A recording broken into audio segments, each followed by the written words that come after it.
All right, I think we are ready to go. So Suman, floor is yours.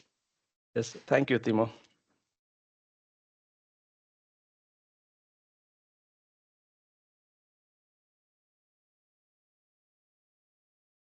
You can see my screen, right?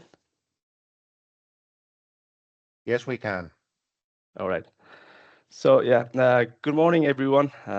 As Timo mentioned, I'm Suman Khadka, and I work at Centrian University of Applied Sciences as an RDI expert in chemistry and bioeconomy unit. Most of my project in Centria focuses on carbon dioxide capture and utilization to some extent. So in this today's seminar, I'll be sharing some insights into carbon capture and utilization, what it is, why it matters, and its significance in Central Ostrobothnia region. So here is the outline of today's presentation. I'll start with carbon capture utilization ecosystem, and I'll briefly talk about carbon capture methods and carbon separation method. And I'll present you some of our findings from Harvey project, which deal with carbon capture potential from biogas plant and also available agricultural side stream in Central Ostrobothnia region. And what if we use all those available side stream in biogas production, how much carbon, more carbon CO2 can be captured? And also CO2 capture potential from combined heat and power plants and heat only plants in Central Ostrobothnia region. And then finally, I'll conclude the session with some future development that's happening in this CCU sector. So let's start with carbon capture ecosystem and value chain. But before that, what is CCU? CCU, or carbon capture and utilization, refers to the process of capturing carbon dioxide and utilizing it in various products. Globally, around 230 megatons of CO2 are used, primarily dominated by fertilizer production and enhanced oil recovery. So CO2 is not just unwanted side stream, but it's also a valuable resources. So now let's start with let's look into each component of carbon capture ecosystem and value chain. So at the heart of every carbon capture value chain, there lies one or more CO2 sources. And these CO2 sources can be a biogas plant, a combined heat and power plant, or other industrial facilities, and even air. The choice of carbon capture actually depends on the specific process and on operating condition, and some and also some methods are quite suitable for a certain source than other. Nevertheless, the CO2 capture method can be divided into five main types: pre-combustion, post-combustion, oxy-fuel combustion capture, direct air capture, and chemical looping. Alongside these capture method, there are also several CO2 separation techniques, including membrane separation, absorption separation, adsorption separation, and cryogenic separation. And also, furthermore, each of these separation methods can use different types of commercial and emerging material, which to some extent define or determine the cost, efficiency, and operating condition of the carbon capture technology. Once the CO2 is captured and separated, it can be either stored in geological storage or it can be utilized. Utilizing CO2 in the various products it's gaining popularity because, as I already mentioned as well, this process does not see carbon as an unwanted side stream, but it sees carbon as a valuable resources. And as we all know, to fight against climate change and to reach the climate target, fossil fuels should be replaced by renewable. But there are many sectors such as aviation, shipping, heavy transportation, and in energy-intensive industry. In such sector, replacing fossil fuel with direct electrification is quite challenging. So another option could be synthetic fuel produced from carbon capture and renewable hydrogen. This field includes e-methane, e-gasoline, e-diesel, and even sustainable synthetic aviation fuel. And the good thing about these fuels are it has similar characteristics as fossil fuel, and this can be, and our current infrastructure can easily adopt this fuel, and also it can be easily stored and transported. Also, many industrial products such as plastics, food and drinks, pharmaceutical products, and many other use CO2 as a raw material. So the captured CO2 from these sources could be used also in this application. Furthermore, CO2 can be also permanently bounded in materials such as in aggregates, cement, and concrete, and so on. So these are some of the areas where CO2 can be used, but also there are other many areas which I have not included here. So now let's look at an example to get a holistic picture about carbon capture utilization and how it contributes to green transition. So in this example, we have a biogas plant. As a source of CO2. The biomass that's needed in this biogas plant is generated from the surrounding area, which actually also boosts the local economy. The biogas plant then yields biogas, which basically consists of CO2, methane, and a small amount of other gas constituents. And the CO2 from this biogas plant can be captured during methane upgradation, or it can be captured after combusting it in gas engine.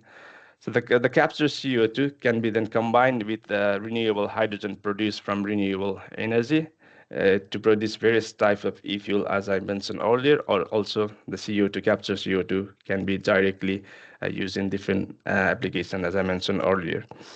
Hence the CC will play a very integral role in the energy ecosystem, and also beyond helping decarbonize hard-to-abate sector, it will also enhance energy security and also reduce the dependency on imported fossil fuel. And also it helps to harness renewable energy potential, and also strengthen the local bioeconomy. So now let's look into the carbon capture method. As I already mentioned earlier, the carbon capture method can be divided into 5 main types: pre-combustion, post-combustion, oxy-fuel combustion, chemical looping, and direct air capture. The pre-combustion carbon capture refers to the process of removing CO2 from fuel before combustion. For that, the fuel initially passes through the gasification or reformation so that the synthetic gas is produced. The synthetic gas then goes through water gas shift reaction, where the water vapor and CO2 is further converted into hydrogen and carbon dioxide. And after that, CO2 is separated. And post-combustion, as the name indicates, it's the process of removing carbon from the flue gas stream after combustion. And this is the most mature and widely used CO2 capture method at the moment. And one of the key advantages of post-combustion capture is that it can be easily integrated or retrofitted into the existing power plant. And another capture method is oxy-fuel combustion. It's similar to post-combustion, but instead of air, pure oxygen is used in combustion, and as a result, CO2-rich flue gas is obtained. And that one of the key advantages of this oxy-fuel combustion is that it does not require any advanced CO2 separation methods. And there is direct air capture, where the CO2 is captured directly from the air.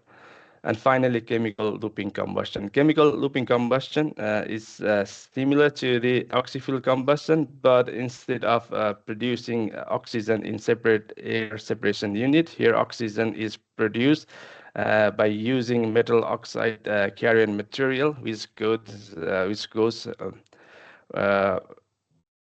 to and the oxygen, the metal oxide carriers actually goes through oxidation and reduction reaction in air and fuel reactor, which produce oxygen that is needed in the combustion. So now let's look into CO2 separation method. There are various types of CO2 separation method, but this 4 separation techniques has the higher TRL level of above 4. However, there are also other emerging and promising technology for CO2 capture, which I have not included here. But let's look at these 4 separation technique.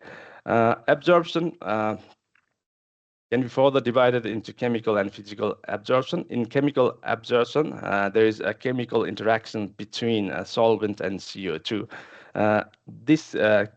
This chemical absorption has a long history of capturing CO2, and still this amine-based chemical solvent is the most mature and widely used CO2 separation method. So how does it work? The system consists of an absorber and a desorber column.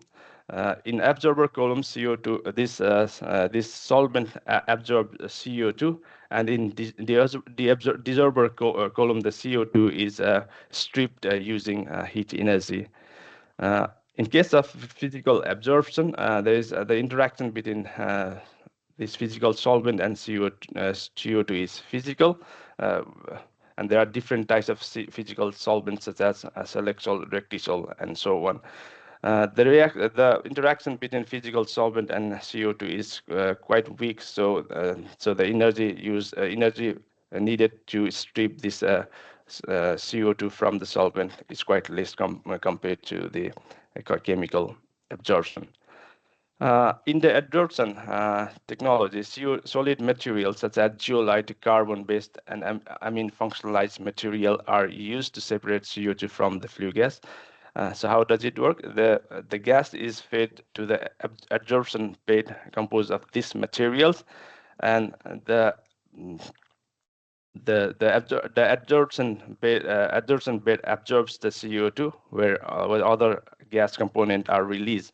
The loaded adsorbent bed is then regenerated by using pressure swing adsorption process or temperature swing adsorption process.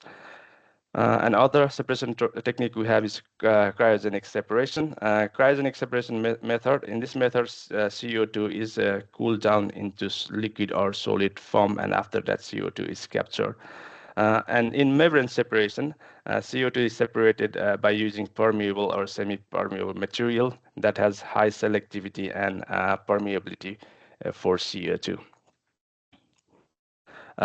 Now let's look into CO2 potential from biogas plant and available agricultural site stream. So the color map on the right-hand side illustrates the biogas production potential in each city within the region. The dark green area represents cities with high biogas potential, indicating that this area has significant amount of agricultural side stream available. Light green to yellow area shows with lower potential. Meaning that these areas had limited biomass or agricultural side stream available. One thing that I would like to mention here is that in this calculation, it was assumed that the available agricultural side stream are fully utilized for biogas production, and it doesn't compete with other thing.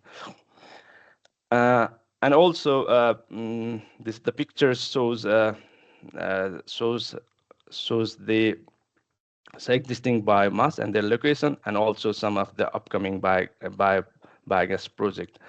There are currently 6 biogas plant in operation in Central Ostrobothnia region, which is represented by red color in the map. The total biogas production by these plants is kiloton per year.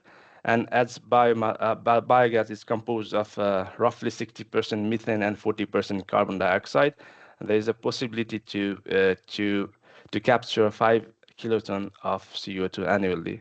Furthermore, there are also 2 biogas plants that are being developed in the region, and the total energy capacity of that 2 biogas plant is about 300 gigawatt hours. So there is also possibility of more potential of more CO2 in future. So now let's look into CO2 capture potential from CHP and heat-only plants in Central Ostrobothnia region. There are altogether 9 CHP and heat-only plants in Central Ostrobothnia region, and on the left-hand side you can see the picture that illustrates the amount of fuel used by those the CHP and heat-only plants and the source of the fuels. So it can be seen that about 67.6% of fuel come from biomass, including wood chips, stump residue, bark, sawdust, and other industrial wood residue. Share of peat and light fuel oil in the total fuel mix account for 31% and 1.4% respectively. And by burning these fuels in the CHP and heat-only plants, 188 kilotons of CO2 are produced annually, and about 69% of that carbon come from biogenic source, or that are biogenic, and 31% is fossil-based CO2.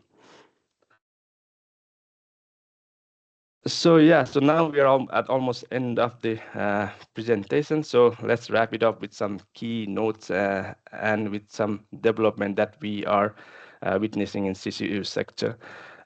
Central Ostrobothnia region has a huge potential for CCU due to its available biogenic CO2, and also due to the renewable energy potential for producing renewable hydrogen.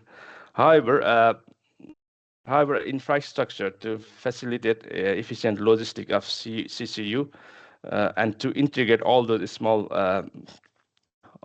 small distributed sources is essential. So one of the solutions could be this kind of CCU hub, which sort of integrate all those small and distributed CCU sources. And also the CCU market, fuel market, is currently being developed through different regulatory framework.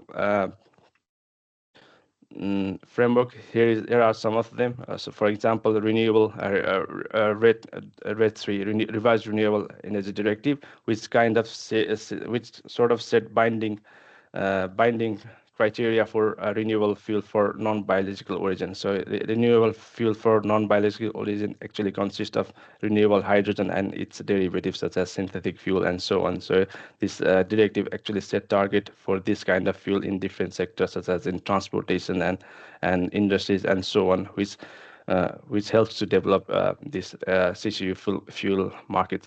And also refuel EU aviation regulation, which kind of introduces the binding target for the use of this kind of synthetic fuel across all EU airport, which is a minimum of 1.2% by 2030, and gradually it's increased up to 35% by 2050.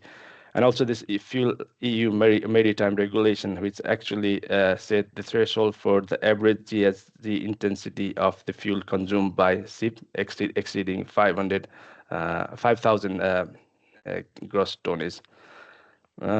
So apart from this, there are also other policy framework which promotes the development of CCU fuel and develop the market. So that's all from my side for today, and thank you for your attention.